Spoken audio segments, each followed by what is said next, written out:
Ang kwento ni Tomby.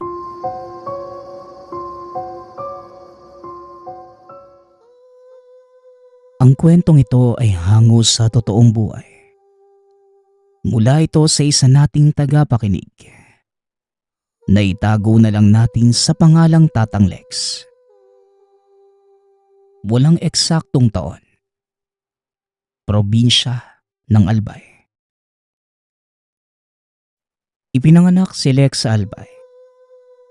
Kaya namang kinalakihan na niya ang mga matandang kwento patungkol sa lahat ng uri ng mga lamang lupa at mga nilalang na mahirap paniwalaan ng tao. Sa lahat ng ito, ang mutya ng kampana ang palaging nasa isipan niya simula pa pagkabata. Hindi pa man niya ito lubos na naiintindihan noon. Naniniwala siyang ito ang nakatakda sa kanya. Nung mga panahong ito, 53 taong gulang pa lamang si Tatang Lex. Bata pa lamang. Wala na itong kinilalang mga magulang at lumaki sa puder ng tiyahin. Dahil matanda na, kadalasan ay sa simbahan na ito natutulog. 9 na taon na siyang nagsisilbi sa simbahan. 4:00 pa lamang na madaling araw ay gising na si Tatang Lex. Madalas, pagkatapos uminom ng kape, tumutulong na siya sa pagpunas sa mga rebulto ng santo sa simbahan. Madasalin at may matinding paniniwala din sa Diyos. Kaya naman lahat ng kasamahan niya ay panatag ang loob sa kanya. 3 linggo na lamang ay sasapit na ang mahal na araw. Kaya naman abala na ang simbahan sa paparating na okasyon. Kinagabihan, bago magpahinga si Tatang Lex ay umupo muna ito sa labas ng simbahan. Tinitigan ang kampana at sinabing, "Ama, ipagkaloob mo po sa akin ang mutya ng kampana." Wika ni Tatang Lex. 3 mahal na araw na ang nakalilipas. 3 beses na ding sumubok si Tatang Lex ngunit bigo pa din ito na makamit ang mutya ng kampana. Kaya naman, sa darating na Biyernes Santo ay susubok muli siya. 1 linggo bago sumapit ang mahal na araw, kinaugalian na ni Tatang Lex ang pagdarasal at pagbisita sa kampana ng buong linggo hanggang sa sumapit ang mahal na araw. Dahil sa ika-4 na niya itong subok, 12 oras ang ginugol niya sa pagdarasal nang sumapit ang Huwebes Santo. Iika-ika na sa paglalakad si Tatang Lex dahil sa mahabang luhuran. Pinilit nitong lumapit sa isang sakristan para magpaalam sa pag-akyat sa kampana. Kaagad naman itong pinayagan sapagkat dati pa niya yung ginagawa. Biyernes Santo ng araw na yon, sobrang tahimik ng paligid. 11:30 ng gabi nang lumabas si Tatang Lex ng simbahan para umakyat sa kampana. Kasabay ng pagtungtong sa unang baitang papunta sa kampana, inumpisahan niya na rin ang pagbanggit ng napakaraming dasal. Wala namang nanggambala na kung ano paman. Subalit, pagtungtong sa huling baitang bago ang kampana, naramdaman niya na tila may enerhiyang tumutulak sa mukha niya sa ibang direksyon. Dahil palakas ito ng palakas, hindi na niya nalabanan at biglang naiyuko ang ulo. Nakakita ng isang babaeng nakabalot ng buhok na kung tawagin ay kubot. Yan ang una niyang nakita pero kagad din namang naglaho. Tumuloy lamang si Tatang Lex sa pagdarasal. Nang biglang paglingon muli sa harapan, kaharap na niya mismo ang kubot. Purong itim ang mata at kulubot ang muka. Dahil sa pagkabigla, yumuko muli ang matanda at sa mga oras na yon, tumayo ang balahibo ni Tatang Lex, iba't ibang elemento ang nakita. Mga pari naglalakad na walang ulo. May mga nagbubuhat ng kabaong. Mga bata at samot-saring lamang lupa. Lahat ng mga ito nakatingin sa itaas. Pero hindi niya malaman kung nakatingin ba sa kanya o sa kampana.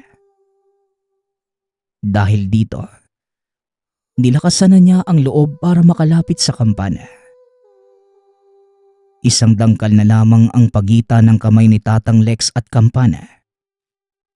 Nang biglang may matandang babaeng umihip sa mga mata nito. Kaya napapikit siya.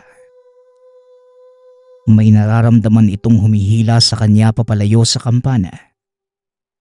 Kasabay nito, bigla niyang naisip na baka yun na ang hamon sa pagkuha ng mutya. Dahil dati pa man, alam na niyang hindi ito magiging madali. Kahit walang makita, inabot pa din niya ng kanang kamay ang kampana. Sa pagkakataong yon, may nahawakan siyang sobrang lambot na bagay. Kaagad niya itong hinila at kasabay nun, naimulat na din ang mga mata. Dali-daling binalot sa pulang tela at hinawakan sa kanang kamay ng sobrang higpit. Biglang may 3 lalaking nakaitim na balabal ang lumapit sa kanya. Pilit na inaagaw ang bagay na nasa kamay. Ilang segundo pa ang lumipas. Bigla na lang tumahimik ang paligid na tila walang nangyari. Lagpas na pala ng 12:00 ng Biyernes Santo.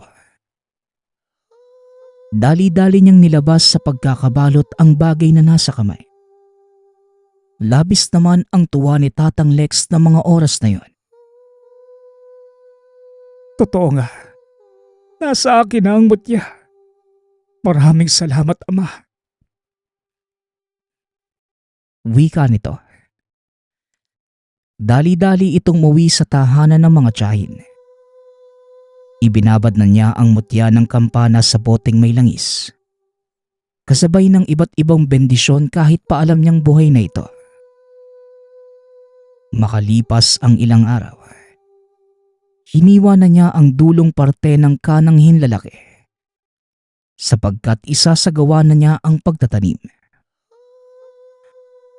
Habang dahan-dahan itong binabaon, sinasabayan niya rin ito ng orasyon. Matapos yon ay isinara niya ito gamit ang nagbabagang kampit. Halos 5 buwan na matapos ang pangyayaring yon.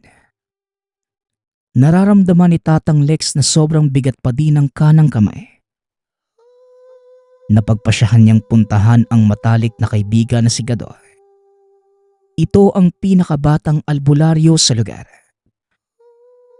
Sa edad na 23, madami na itong napatunayan sa larangan ng panggagamot. Hinawakan ni Gado ang kanang kamay ni Tatang Lex. Tatang, ang kailangan po dito, mapakawala ng taglay nitong lakas.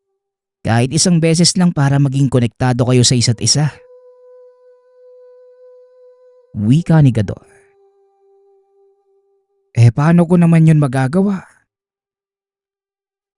Tanong ni Tatang Lex. Basta po Tatang, malalaman mo na lang yan.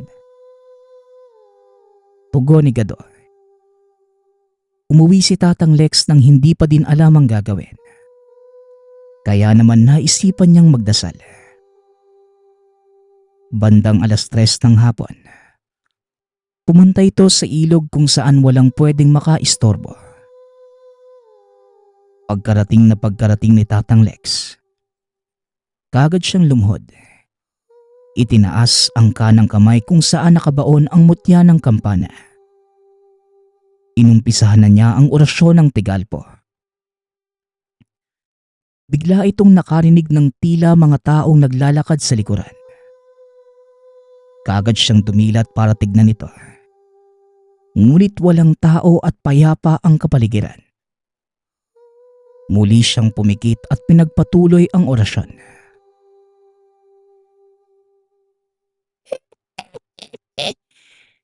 Kailanman, hindi mapapasayo ang mutya ng kampana. Boses na matandang babae. Iminulat ni Tatang Lex ang mga mata. Halos 3 dangkal lamang ang layo sa kanya ng kubot. Nakatitig sa kanya na tila gusto siyang tunawin.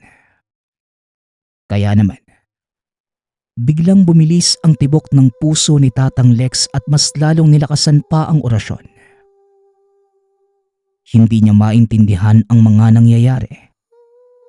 Hindi umeepekto ang orasyon at mas dumadami ang lumalapit na mga itim na engkanto. Maya-maya pa, may 3 lalaking nakabalabal na itim ang bumungad sa harapan. Wala itong mga muka at may mga paang sinlaki ng kapre. Gumamit pa ng mga orasyon si Tatang Lex laban dito. Ngunit wala talagang nangyayari. Kaya naman pinagtulungang pilipitin ng 3 lalaki ang kanang braso.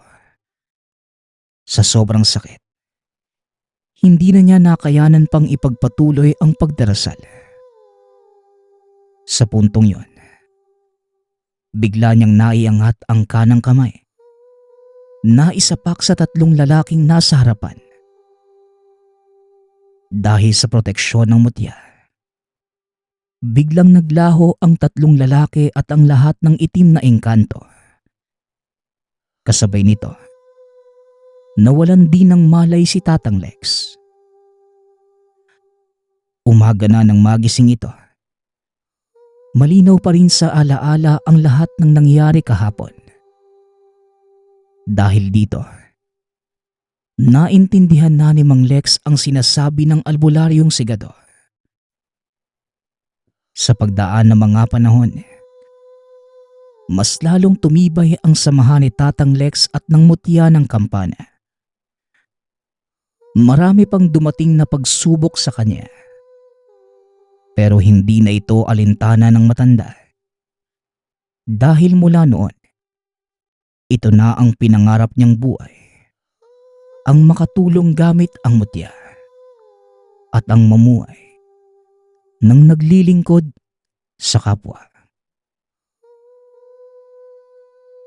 Ang kwentong ito ay hango sa totoong buhay. Mula ito sa isa nating tagapakinig. Naitago na lang natin sa pangalang Hope. Walang eksaktong taon. Probinsya ng Leyte. Lumaki sa probinsya si Hope. Palagi itong kasama ni Lola Vicky sa tuwing nagpupunta sa kanilang taniman at nagbebenta ng mga gulay. Tanging si Lola Vicky na lamang ang kamag-anak na meron si Hope. Iniwan ito ng ama dahil may asawa ng iba. Samantala ang ina naman, pumanaw noong sinilang pa lamang siya.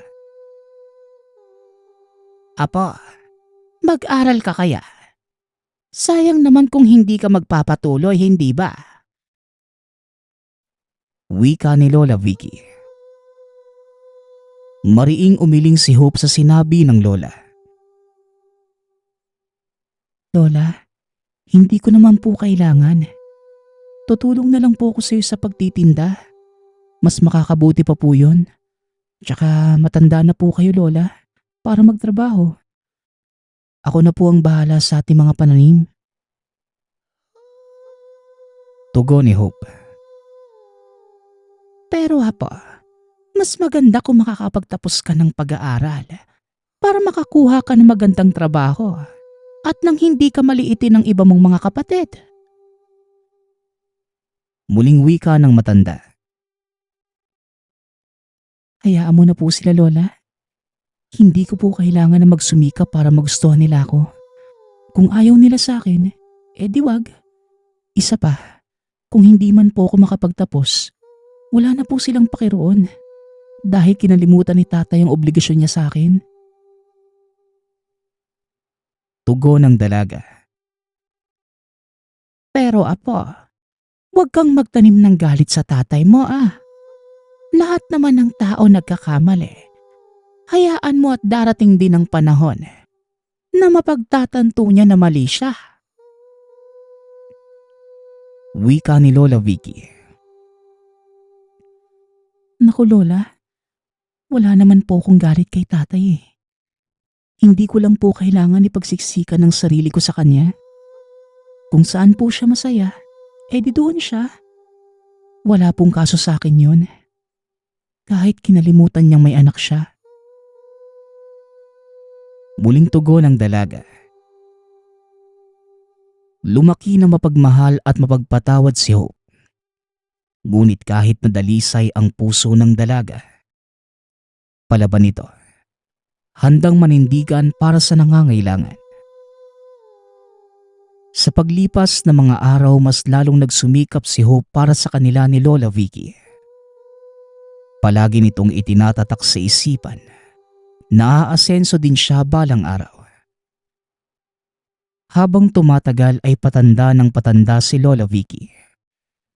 Kaya naman nagpasya si Hope na pahintuin na ito sa pagtitinda. Apo, kaya ko pa naman magtinda. Hayaan mo na ako. Mas lalo lang mananakit ang katawan ko dito sa bahay. Alam mo naman na sanay akong palaging may ginagawa, hindi ba? Baka mas lalo akong manghina kung pipirmi lang ako dito. Wika ni Lola Vicky. Lola naman, hirap ka na nga pong maglakad eh.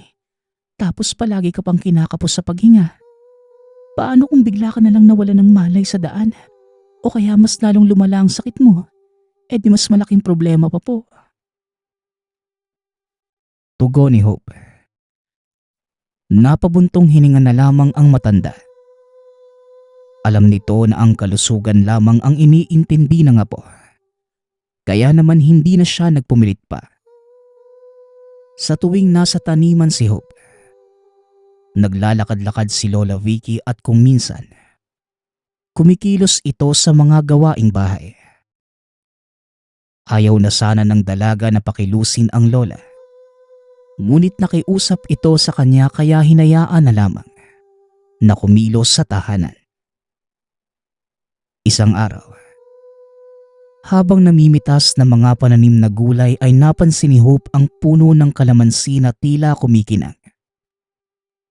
Nagtataka ang dalaga. Kaya naman dahil sa kuryosidad ay kagad itong nilapitan. Nang mga oras na yon, walang katao-tao sa taniman at nag-iisa lamang ang dalaga. Sa paglapit nito, bigla na lang nawala ang liwanag ngunit narinig nito ang isang tinig. Magandang araw sa'yo, Hope. Napakagandang pangalan. Tumingin ka dito sa itaas ng puno ng kalamansi para makita mo ko. Wika ng tinig. Napakunot ang noo ni Hope. Dito niya nakita ang isang duwende na nakaupo sa isa sa mga sanga ng puno ng kalamansi. Wende? Maligno? Teka, huwag kang lalapit sa akin. Hampasin kita. Wika ni Hope. Bumaba naman ang duwende at pinatikom ang labi nito. Ang ingay mo naman. Hindi ako masama, no? Tsaka anong maligno? Hindi ako ganon. Isa pa, huwag mo akong sasaktan. Mabuti naman ako nilalang eh. Natutuwa lang ako sa kasipagan na taglay mo at sa kabutihan din ng puso. Huwag kang matakot sa akin. Hindi naman kita sasaktan eh. Ako nga pala si Kaalam. Teka, mangako ka muna na hindi ka sisigaw. Kung hindi ko na ipapabukay ang bibig mo. Muling wika ni Kaalam. Napatango naman si Hope at kagad namang inalis ng duwende ang mahikang ginawa sa dalaga. Totoo ba itong nakikita ko? Isa ka talagang duwende? Teka, nakita mo ba yung kumikinang dito kanina? O baka naman ikaw yun? Tanong ni Hope. Ang bagay na nakita mo kanina, yun ang mutya na aking pinangangalagaan. Matagal na kitang binabantayan, Hope. Simula pa noong pastit ka pa lamang. Natutuwa ako dahil lumaki kang mabuting tao. Kaya naman, ikaw ang napili kong pagkalooban ng mutya ng kalamansi. Hindi ka maaaring tumanggi dahil ito ang nakalaan sa'yo. Tugon ni Kaalam. Natahimik na lamang ang dalaga. Sa isipan nito, hindi niya maaaring tanggihan ang alok ng duwende. Ano bang gagawin ko? Wala naman akong alam sa ganyan eh. Kaya bakit ba ako napili mo? Tanong ni Hope. Dahil busilak ang iyong puso para sa lahat, kaya ikaw ang aking napili. Tugon ni Kaalam. Sige, ikinagagalak kong napili mo ko. Pero hindi ako handa sa ganyang bagay eh. Malaking responsibilidad ang inaatang mo sa akin. Wika ng dalaga. Kaya mong mapagaling ang lola mo. Basta tanggapin mo lang ang mutyang binibigay ko sa'yo. Hindi mo na kailangan na maghirap pa sa pagtitinda. Dahil tutulungan kita upang umangat sa buhay. Pero kailangan mong tanggapin ang mutyang pinagkaloob ko sa'yo. Tugon ng duwende. Natahimik na lamang si Hope sa sinabi nito. Tila napaisip ang dalaga sa narinig. Sige, tinatanggap ko na ang alok mo. Pero kailangan mapagaling muna ang lola ko ha. Maliwanag ba? Wika ni Hope. Napangiti naman ang gabay sa sinabi ng dalaga. Makakaasa ka, Hope. Marunong akong tumupad kaya naman sana. Hindi mo ako biguin. Mula ngayon, palagi mo na ako makakasama. Wika ni Kaalam. Matapos sambitin ang mga katagang yon, nawala na ito sa paningin ni Hope. Hindi naman makapaniwala ang dalaga sa mga naganap. Napapaisip pa din ito. Nang makauwi sa tahanan ay kagad itong nagmano kay Lola Vicky. Apa, bakit parang ang tagal mo namang namitas ng mga gulay? Tanong ni Lola Vicky. Lola, may sasabihin po ako sa inyo. Pero sa ating dalawa lang po ito ah. Ayoko pong maglihim sa inyo eh. Kaya mas maganda po na sabihin ko lahat. Wika ni Hope. Napakunot ang noo ng matanda sa sinabi ng apo. Bakit apo? Ano ba yan? Parang ang seryoso mo naman yata. Tanong ni Lola Vicky. Napabuntong hininga si Hope. Napaisip ito kung dapat bang sabihin ang mga nangyari o hindi. Ngunit ayaw ng dalaga na magsinungaling sa lola. Kaya naman ikwinento nito ang tungkol kay Kaalam na isang duwende. Nanlaki ang mga mata ni Lola Vicky sa sinabi ng dalaga. Mutya ka mo. Nasaan? Tsaka maaari bang ipakilala mo sa akin yung duwendeng tinutukoy mo? Tanong ni Lola Vicky. Bigla namang nagpakita si Kaalam sa matanda. Hindi na nagulat pa si Lola Vicky.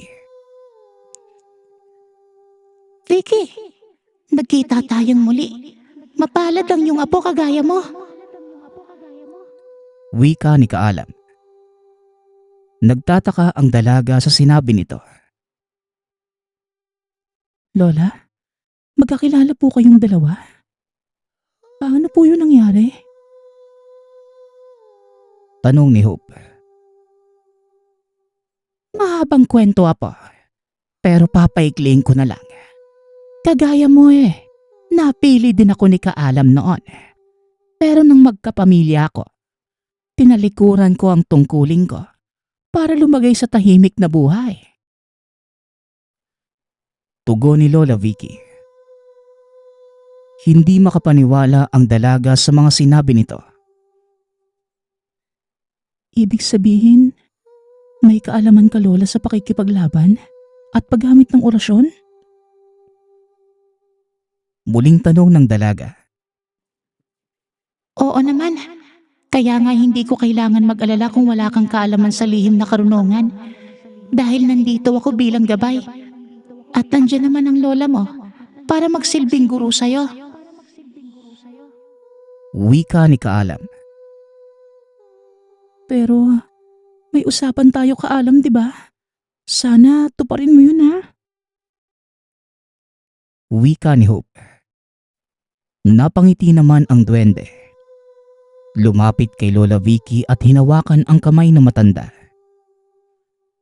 Naramdaman nito ang tila panunumbalik ng lakas. Anong ginawa mo? Tsaka anong kasunduan yan? Tanong ni Lola Vicky. Naku, wala po yun lola. Biro lang po yun, di ba Kaalam? Tugon ni Hope. Nakagad namang sinang-ayuna ng duwende. Matapos ang pangyayaring yun, sinimulan na ng dalaga na magsanay. Sa tulong ni Lola Vicky ay naging madali ang lahat para sa dalaga. Unti-unti niyang natutunan ang kakayahan ng tanga na mutya. Ay taglay na kabal o kunat ng balat ang tangan mong mutya. Kaya naman hindi ka tatabla ng kahit na anong armas na likha ng tao. Kagaya ng itak o baril. May kakayahang ka ding manggamot ng iyong kapwa. Wika ni Lola Vicky. Nakinig mabuti si Hope sa mga sinasabi ng lola. Inaral nito ang lahat ng tinuturo sa kanya. Makalipas ang mahabang panahon na paghahanda at pagsasanay, sa wakas ay naging dalubhasa ang dalaga hindi lamang sa larangan ng pakikipaglaban, kundi sa pagiging manggagamot. Maraming tao ang lumapit kay Hope. Nagtagumpay ito na matugunan ang suliranin ng mga ito.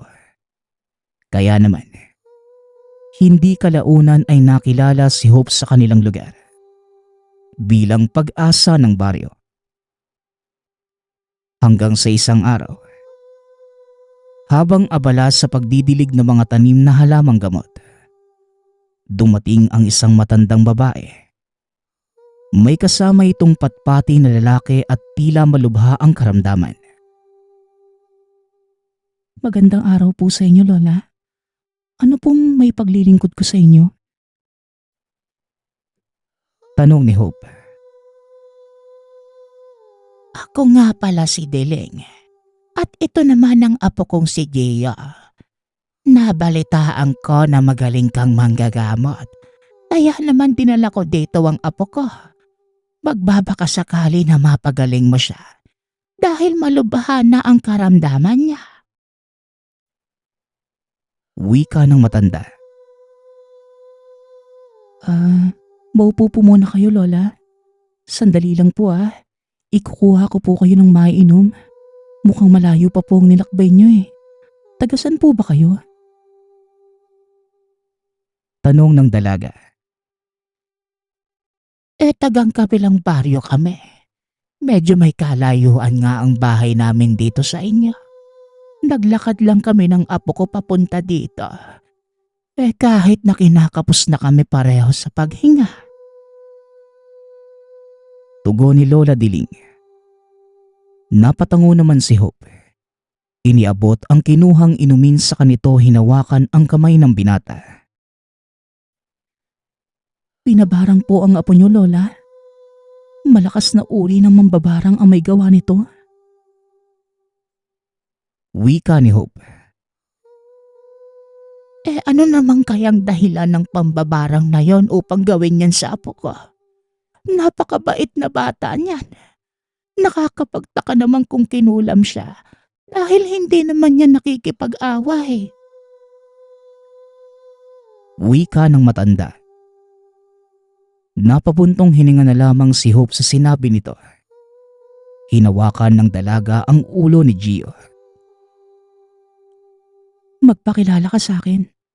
Sabihin mo, anong kasalanan sa'yo ni Gio para gawin mo sa kanya ang bagay na ito? Wika ni Hope. Ilang sandali lang ang lumipas. Inangat ni Gio ang ulo. Ngumisi ito kay Hope at nanilisik ang mga mata. Wala kang pakialam. Galit ako sa taong ito. Kaya papatayin ko siya. At wala kang magagawa. Ako ang masusunod. Tugon ni Gio. Natigilan si Lola Diling sa sinabi ng apo. Ano bang nagawa sa'yo ng apo ko? Bakit mo siya ginaganito? Wika ng matanda. Huwag kang mangyalam dito, tanda. Hindi ikaw ang kausap ko. At isa pa, hindi ka nung kabait ang apo mo. Kaya naman wag mo siyang masyadong pinapabango sa harapan ng iba. Tugon ni Gio. Umayos ka ng pagsasalita. Tandaan mo, kaya kitang patayin.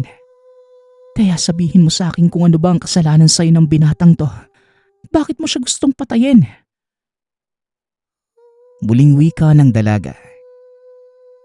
Itinutok pa nito lalo ang hawak na pangontra sa noo ni Gio. Kaya naman, mas lalong nagpupumiglas ang binata. Sinira niya ako. Ikinalat niya sa mga tao ang tunay kong pagkatao. Kaya naman, namatay ang pamilya ko. Tugon ni Gio. Nang mga sandaling yon, natigilan si Lola Diling. Nagkamali ka ng hinala. Hindi ang apo ko ang nagkalat ng tunay mong pagkatao, kundi ako. Nalaman ko yon dahil sinundan ko ang iyong ina, ngunit hindi mo ako masisisi. Laganap sa baryo ang pagbibintang sa akin bilang mambabarang. Kaya naman sinabi ko lang ang totoo. Wika ni Lola Diling. Biglang nagwala ang binata. Pilit nitong inaabot ang matanda ngunit pinigilan siya ni Hope. Ilang sandali pa ang lumipas. Nag-usal ng dasal ang dalaga kasunod ang pagkawala ng malay ni Gio. Mas makakabuti po na dito na muna kayo sa bahay namin. Nang sa gayon po mabantayan ko ang kalagayan ng apo nyo. Isuot mo din po ito, Lola. Dahil baka ikaw naman ang balikan ng mambabarang. Huwag na po kayo mag-alala. Ngayong araw din po, gagaling din po ang apo nyo. Mungkahi ni Hope. Matapos sabihin ang mga katagang yon, kagad naghanda ang dalaga. Nagdasal ito at humingi ng gabay mula sa Panginoon, pati kay Kaalam. Matapos makapaghanda ay umalis ang dalaga. Mag-iingat ka po. Alam ko na magtatagumpay ka. Wika ni Lola Vicky. Napangiti na lamang si Hope sa sinabi ng Lola. Huwag po kayo mag-alala, Lola. Ngayong araw mismong ito, babalik po ako dito ng ligtas at walang kagalos-galos. Gagaling na rin po si Gio, kaya pakitignan na lang po muna, Lola. Tugon ni Hope. Matapos na makapagpaalam ay umalis na ang dalaga. Nagpatuloy sa misyon sa araw na yon. Naglakbay si Hope at naglakad papunta sa Karatig. upang hanapin ang kinaroroonan ng mambabarang na nagpapahirap sa binata. Hindi naman nahirapan ang dalaga dahil nakaagapay sa kanya si Kaalam. Ilang oras din ang ginugol niya sa paglalakad, papunta sa tinutuluyan ng mambabarang. Hanggang sa wakas, nahanap na din niya ito. Nasa pinakadulo ang tahanan ng mambabarang, malayo sa mga kapitbahay at nag-iisa lamang sa gitna ng mataas na puno. Hindi na nagsayang pa ng oras si Hope. Pinasok nito ang tahanan ng mambabarang. Tumambad sa kanya ang isang dalagang nakaluhod habang napalilibutan ng itim na kandila na tila nagdadasal. Ang lakas ng loob mong magpunta dito sa aking tahanan. Akala mo ba makakalabas ka pa sa panghihimasok mo dito?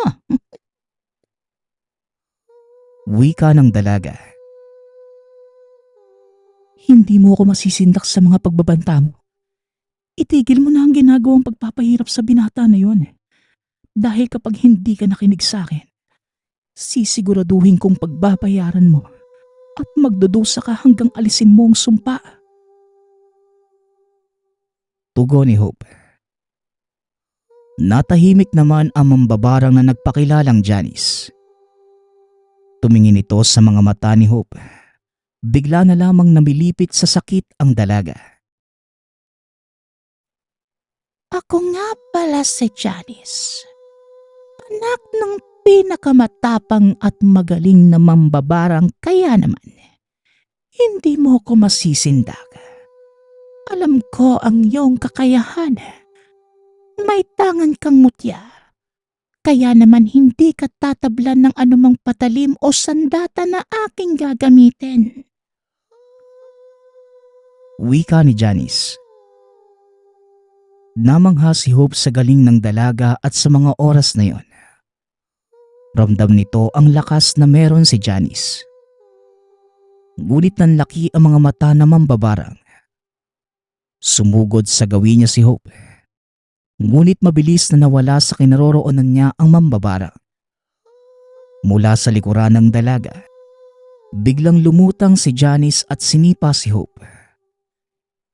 Hindi naiwasan ng dalaga ang pag-atake sa kanya. Kaya naman tinamaan ito at tumilapon palabas ng tahanan.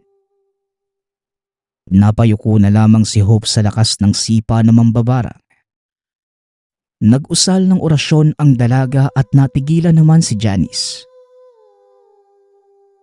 Anong nangyayari?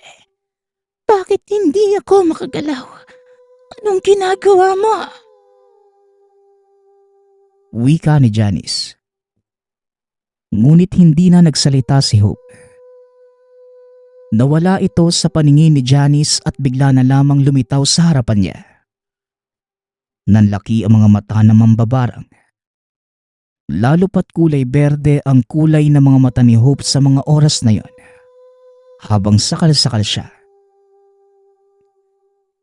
Iba ako kung magalit, kaya habang mabait pa ako sa'yo, sundin mo ang gusto ko. Banta ni Hope. Ngumisi naman si Janice. Dinuraan nito ang mukha ng dalaga at inangat ang kamay niya na matulis ang kuko. Nasugatan nito ang pisngi ni Hope. Kaya dahil sa galit ng dalaga, nahigpitan nito ang pagkakasakal sa mambabarang na naging sanhi ng agarang pagkamatay. Napailing na lamang si Hope habang pinupunasan ang dugo sa pisngi. Bakit mo naman tinuluyan? Pwede naman na hindi mo patayin eh. Pinahirapan mo lang sana. Tingin ko naman, tatanggalin niya rin yung sumpa.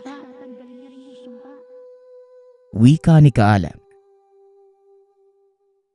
Dapat lang sa kanya ang ginawa ko. Walang hiya eh. Sinugatan niya yung pisngi ko. Ingat na ingat pa naman si Lola dyan. Tapos nangako ako na uuwing walang galos. Eh di ayan, natuluyan talaga siya. At isa pa, ayoko na mahabang usapan. Kung una palang inalis niya na, hindi na sana hahantong sa ganito. Masyado kasing pabibo eh. Yan tuloy. Sama-sama na sila na magulang niya kung saan man sila mapupunta. Tugon ni Hope. Ay nako, ang layo na ng pinagbago mo, no? Noon, takot kang pumaslang. Ngayon kulang na lang eh. Lahat ng makalaban mo, patayin mo. Wika ni Kaalam. Lahat naman nagbabago, Kaalam eh. Nagbigay naman ako ng ikalawang pagkakataon. Pero tama na ang usapang ito. Paggabi na, kaya umuwi na tayo, baka mag-alala pa si Lola. Wika ni Hope. Matapos ang pag-uusap na yon, umalis na ang dalaga. Umuwi na ito sa tahanan. Hanggang sa isang araw, napagpasyahan ni Hope na pansamantalang magpahinga at pinasyal nito ang lola sa bayan upang makapaglibang. Lola, dito ka lang po muna ha. Bibili lang ako ng makakain natin. May gusto din po ba kayo ipabili? Tanong ni Hope sa matanda. Wala naman na po. Bumalik ka kaagad ah. Tugon ni Lola Vicky.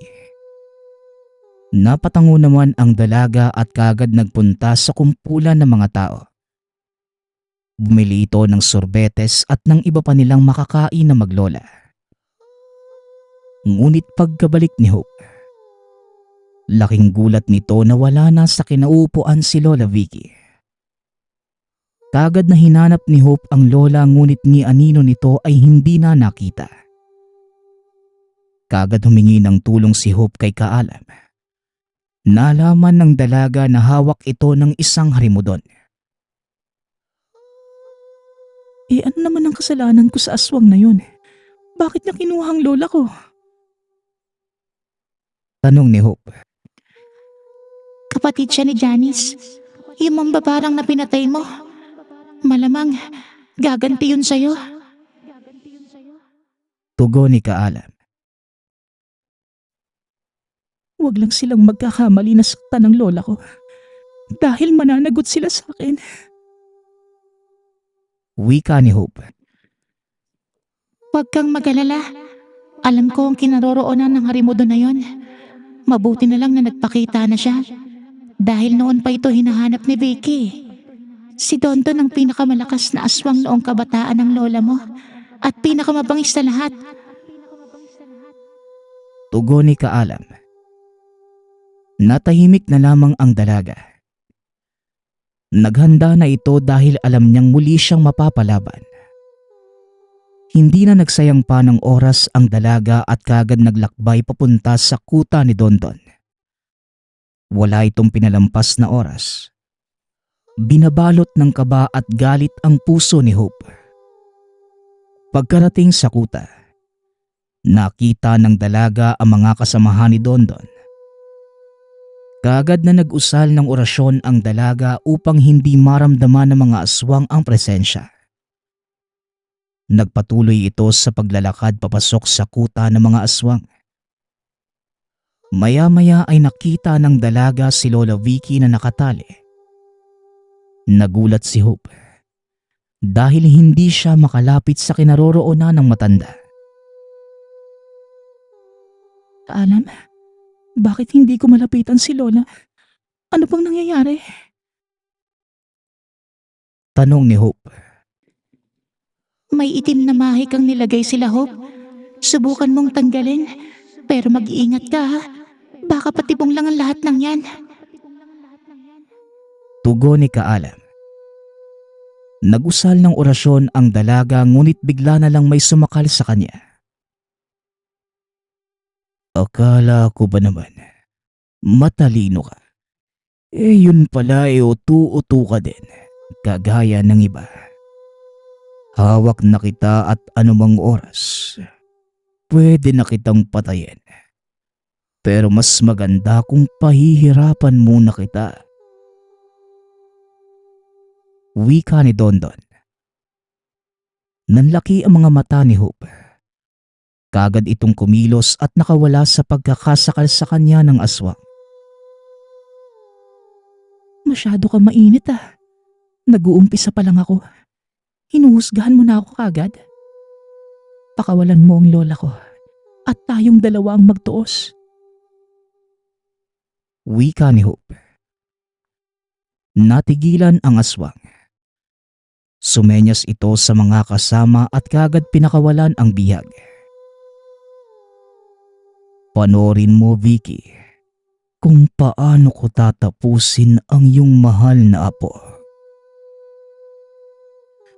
Wika ni Dondon. Hindi naman ito nagsalita. Nakatingin lamang ang matanda sa mata ng apo na tila nag-uusap ang maglola gamit ang paningin. Ilang sandali pa ang lumipas. Nag-usal ng itim na mahika si Dondon ngunit kagad itong nakontra ni Hope. Kaya naman bumalik sa lalaki ang sumpa. Nagsuka ito ng dugo. Bahagya din itong nanghina. Inatake ni Hope ang aswang ngunit nagpalit ito ng anyo. Kagad sinunggaba na ang dalaga. Nasugatan ni Dondon ang kanang braso ni Hope. Ngunit kagad naman itong naghilom. Upang makawala sa pagkakahawak sa kanya ng aswang. Sinuntok ng dalaga ang mukha ni Dondon. Dumugo ang ilong nito at napaatras dahil sa sakit na naramdaman. Galit na galit si Dondon sa ginawa ng dalaga. Gamit ang lakas ay sinipa nito si Hope. Napahiga sa lupa ang dalaga at nagsuka ng dugo. Hindi ito nagpatalo at kagad na bumawi. Naglaban ang dalawa. Ni isa sa mga nanonood ay walang nangelam. Ilang sandali pa ay duguan na si Hope. Hindi ito makatayo mula sa lupa ngunit hindi pa rin siya sumuko. Napangisi naman si Dondon. Naglakad ito palapit sa dalaga at humaba ang mga kuko. Kinakabahan na si Lola Vicky na mga sandaling yon. Lalo pat hindi pa rin umiimik ang apo. Nang makalapit si Dondon sa dalaga, akmang iaangat nito ang ulo ni Hope. Nang bigla na lang itong tumingin sa mata ng aswang. Nanlilisik ang mga mata at kulay berde. Tapos ka na ba? Ako naman. Dahil ngayon na ang katapusan mo. Wika ni Hope. Bigla itong tumayo. Kasabay ang ubod na lakas na suntok na tumama sa tiyan ni Dondon. Nanlaki ang mga mata ng lahat nang makita na tumago sa tiyan ng aswang ang kamao ng dalaga. Hindi pa ito nakontento. Hinugot nito ang braso ng aswang. Ang matutulis nitong kuko ang ginamit ng dalaga para itarak sa puso. Matapos yon, inubos naman ng dalaga ang mga aswang na naroon sa kuta. Nang tuluyang maubos ang mga nilalang, napaluhod na lamang sa lupa si Hope. Labis na nanghina ang dalaga at bigla na lang itong nawala ng malay. Matapos ang pangyayaring yon, minabuti ni Lola Vicky na lumayo na lamang sa lugar. Nagsimula uli ng panibagong buhay. Hindi naman tumigil si Hope sa pagtulong sa mga nangangailangan. Marami pa ring lumalapit sa kanya. Magpasa hanggang ngayon, hindi pa rin niya malilimutan ang mga naganap.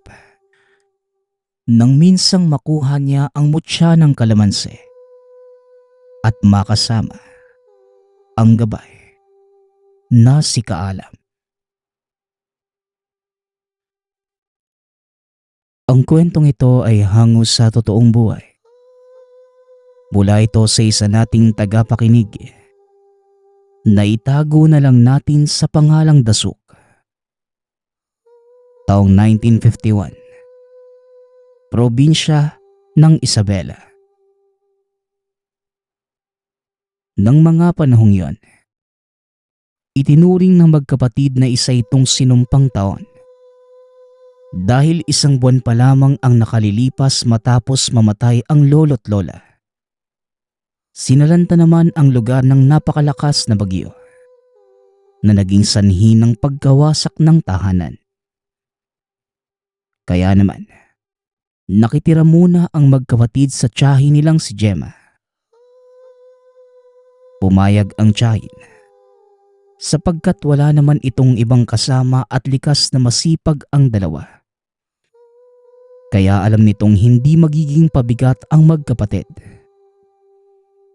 Bata pa lamang, sinanay na sila Riba at Dasuk ng yumaong lolo sa pagdiskarte sa buhay. Lumaki ang magkapatid na walang kinikilalang magulang, sapagkat namatay ang ina matapos maipanganak ang bunsong si Dasuk. Habang ang ama naman, matagal na itong hindi nagpapakita sa kanila. Kaya naman ang lolo ang matyagang naghubog sa pagiging responsable ng dalawa. Si Riba bilang panganay, palagi itong nasa koprahan. Habang si Dasuk naman, ito ang gumagawa ng lahat ng gawaing bahay. Sa ilang buwang paninirahan sa lugar, araw-araw na nag-iipon ang magkapatid na mga kawayan at anahaw para sa muling pagtatayo ng tahanan. At nang maging sapat na ang mga kagamitan, halos 3 araw silang naglakad papunta sa nasira nilang bahay. Buong maghapon nila itong trinabao. At nang palubog na ang araw ay naglakad na muli pauwi sa bahay ng tiyahin. Halos 1 buwan din naging ganon ang araw-araw ng magkapatid.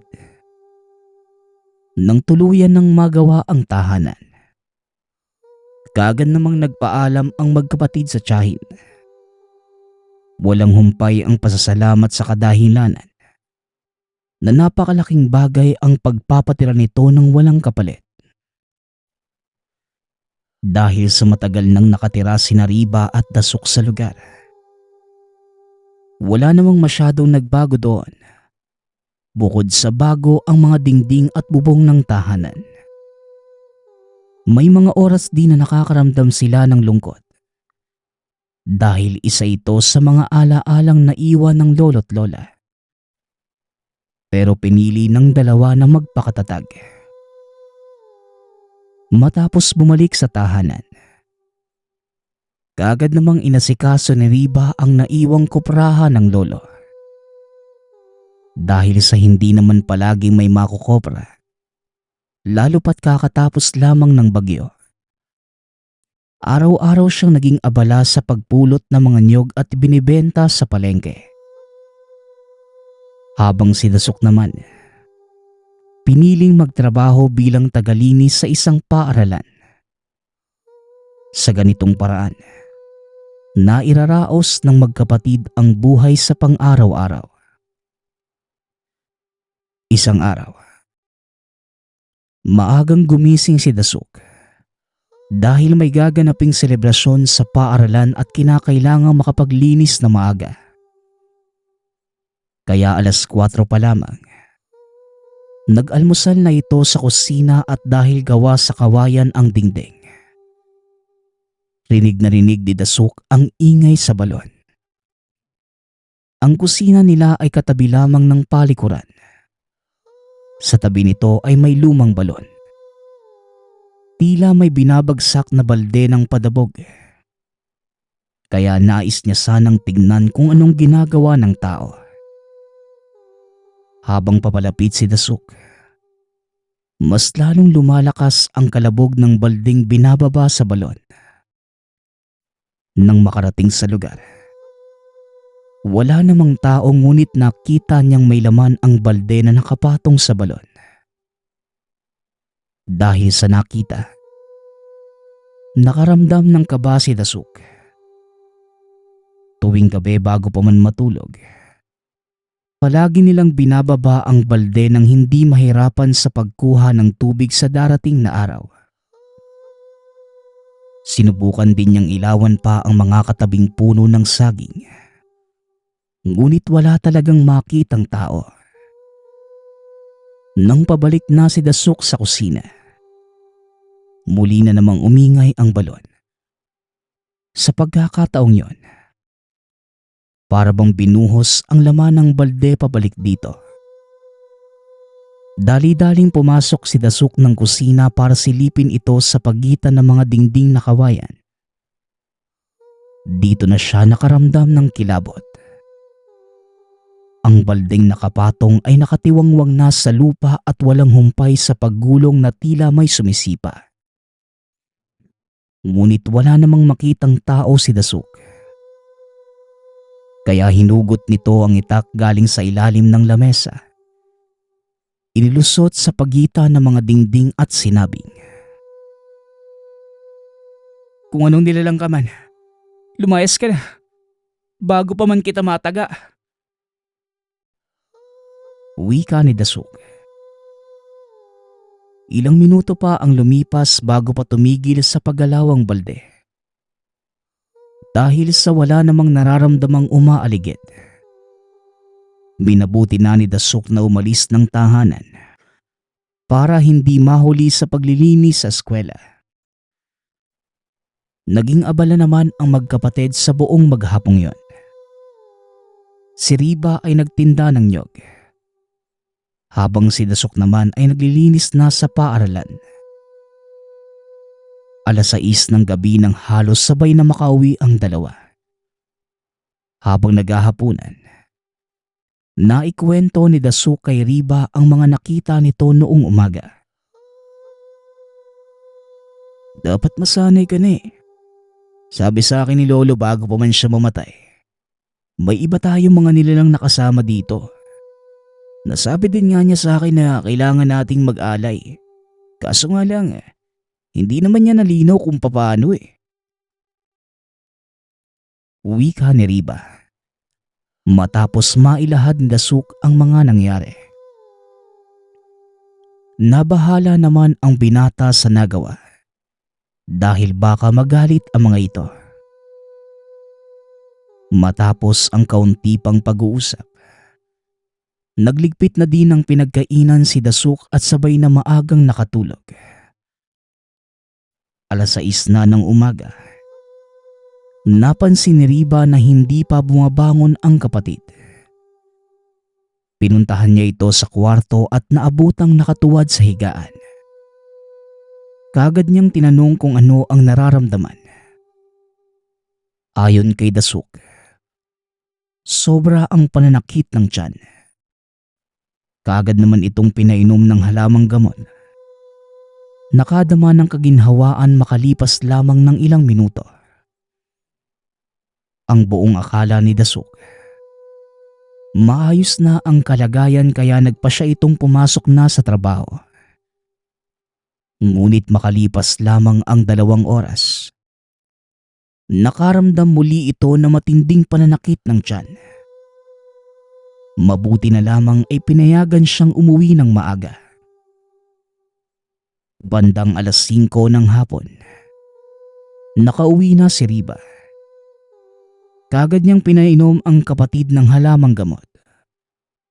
Ngunit sa pagkakataong yon, hindi na gumaling pa ang kapatid. Habang tumitindi ang pananakit, ay siya namang paglaki ng tiyan ni Dasuk. Paglipas lamang ng 1 oras, sumasabay na rin ang pananakit ng ulo ni Dasuk. Kaya walang humpay itong hinilot ng kuya. Naalala nito ang naiwang langis ng lolo at kagad na kinuha sa naiwang maliit na itim na supot. Ito ang dating panghilot sa kanila ng lolo sa tuwing nakakaramdam ng sakit ng katawan. Matapos na mahilot ang ulo at tiyan ni Dasuk, kaagad naman itong nakatulog. 12:00 ng hating gabi, nagising si Dasuk dahil sa walang humpay na pagkalabog sa bubong at bintana. Tila halos magiba na ang tahanan sa sobrang lakas. Kasabay nito ang pabigla-biglang pagsakit ng tiyan ni Dasuk. Hindi naman lumabas pa ng tahanan si Riba. Mas inasikaso na lamang nito ang kapatid.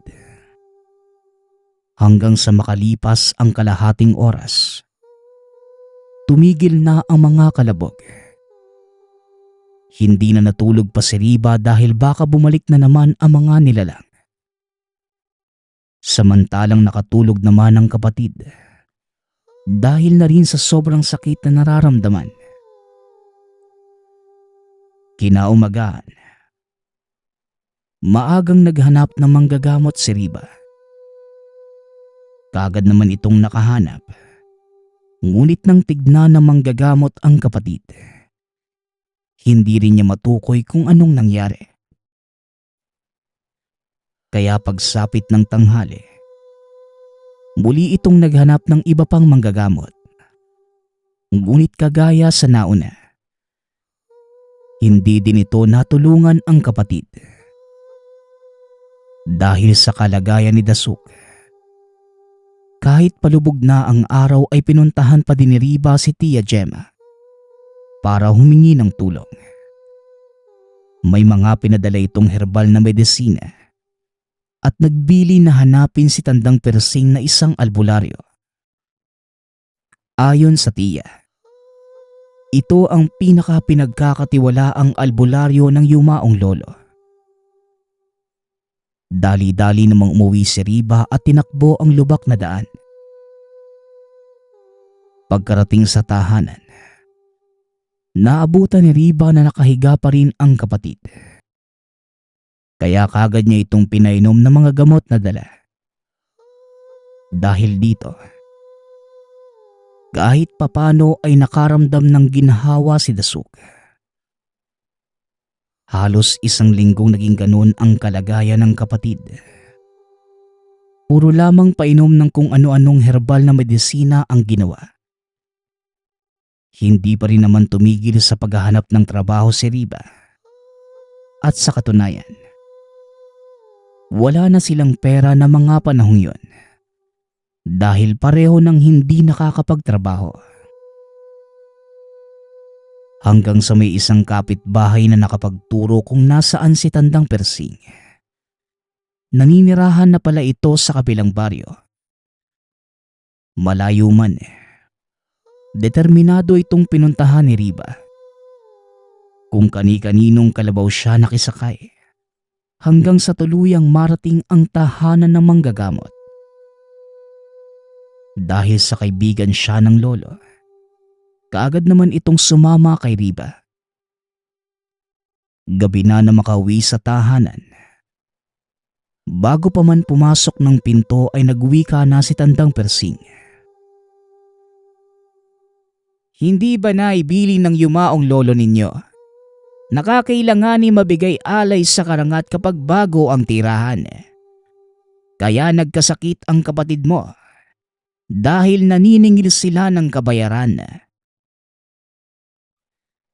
Wika ni Tandang Persing. Dahil sa hindi naman maintindihan ni Riba ay hindi na lamang ito nagsalita. Habang patuloy lamang sa pagsasalaysay ang albularyo. Nung magpatayo ng bahay ang lolo nyo sa lugar, nagsagawa kami ng isang ritual at nagbigay alay bilang tanda ng pakikipagkasundo sa mga karangat na nakatira sa lumang balo na nasa palikuran. Ang karangat ay isang uri ng mga aswang na may sabulag kaya hindi mo makikita.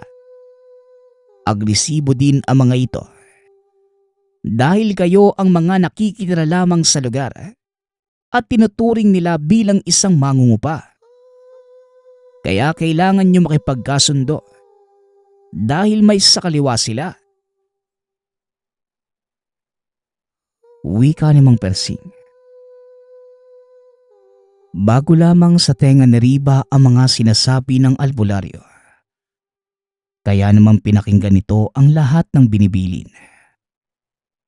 Matapos yon, naghapunan muna sila. Hindi tinignan pa ng albularyo si Dasuk. dahil alam niyang ang tanging makakapagpagaling lamang dito ay pag-aalay. Kinabukasan, naghanap sila ng buhay na kambing. Ang dugo nito ang iaalay sa elemento. Ang manggagamot na ang naghanda ng mga kakailanganin sa gagawing ritual. Pagsapit ng tinakdang oras, mahina man ang katawan ni Dasuk. Pinilit pa rin itong lumuhod sa harap ng lamesa, habang nakapagitna naman ang albularyo sa magkapatid. Isinagawa na ng manggagamot ang ritual at tumagal ito ng halos 1 oras. Hindi man naiintindihan ang sinasabi ng albularyo. Ngunit ayon kay Riba, ang naging mensahe nito, ang mga inaalay ay walang kapalit na kung ano paman. Bagkus magiging simbolo lang ng pagkakasundo ng mga karangat at magkapatid. Matapos maisagawa ang lahat ng ito, nagpaalam na ang albularyo na mauuna na itong umuwi. Lubos naman ang pasasalamat na magkapatid. Sa mismong oras na yon, bumalik na sa dati ang tiyan ni Dasuk. Nawala na rin ang lahat ng nararamdaman. Doon lang nakatulog na mahimbing ang dalawa sa buong magdamag. Yun na din ang naging huling kalbaryo ng magkapatid sa mga karangat.